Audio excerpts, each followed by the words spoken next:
Hey guys, how are you? So today is a little bit of a live before my client. I look like I am so whited out here because I am sitting next to giant sunlight. I'm going to show you my office. Hold on. So lots of sunlight here and Buddha. So anyway, what to do when you don't feel like you're enough.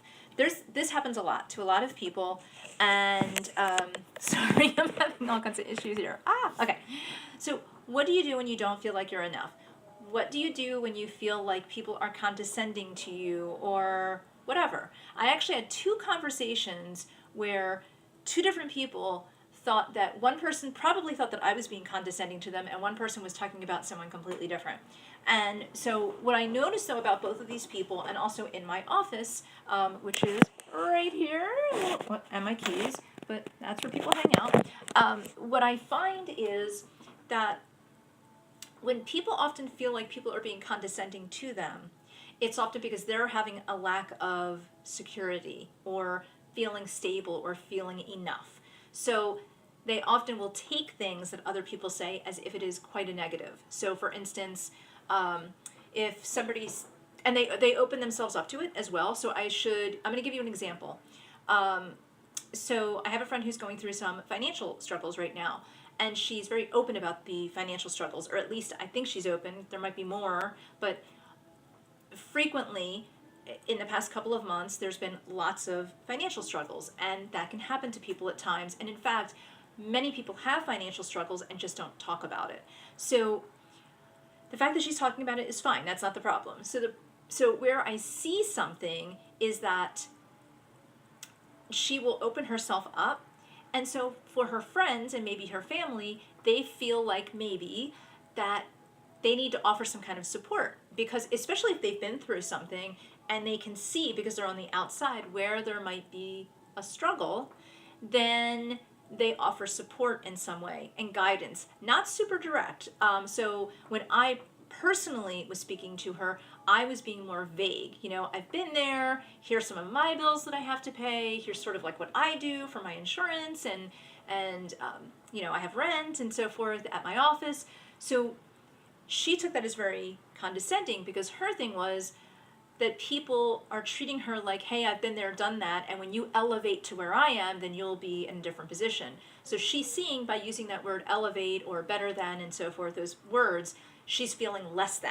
So the very idea that someone has a different life than her, or different struggles, or has been through the same struggles and has overcome, she's feeling like that means she's not enough. So what happens then is that she will feel more and more insecure until she does realize that she does have the power.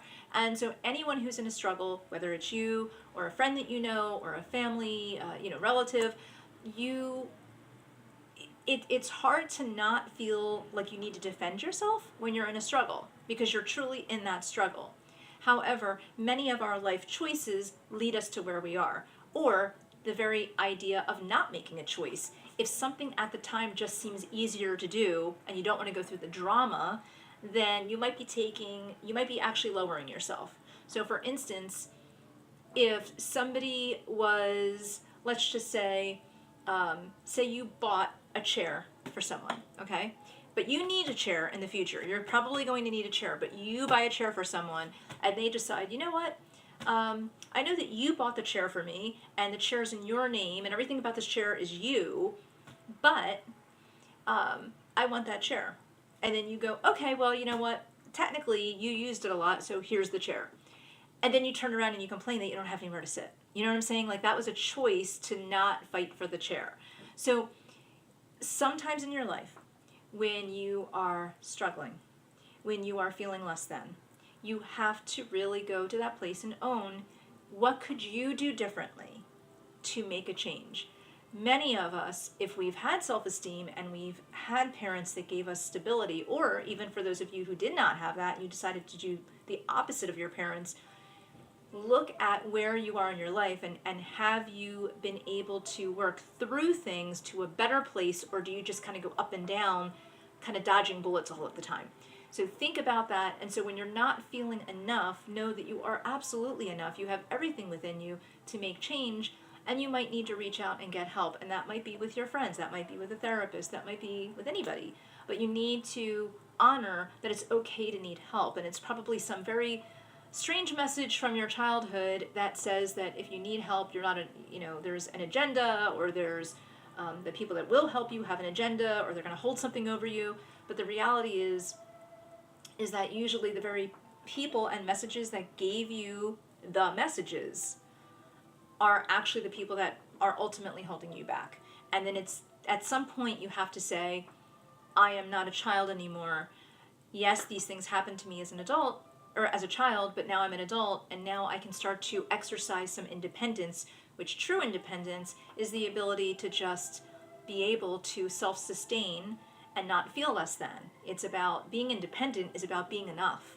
So whether or not you have a roof over your head, or whether or not you are financially successful to the outside world, or whatever it is, to be happy in your own skin and to not feel that you need to defend yourself just by expressing is very important in what is truly independent and feeling enough. So that's all for today, and I will talk to you guys soon.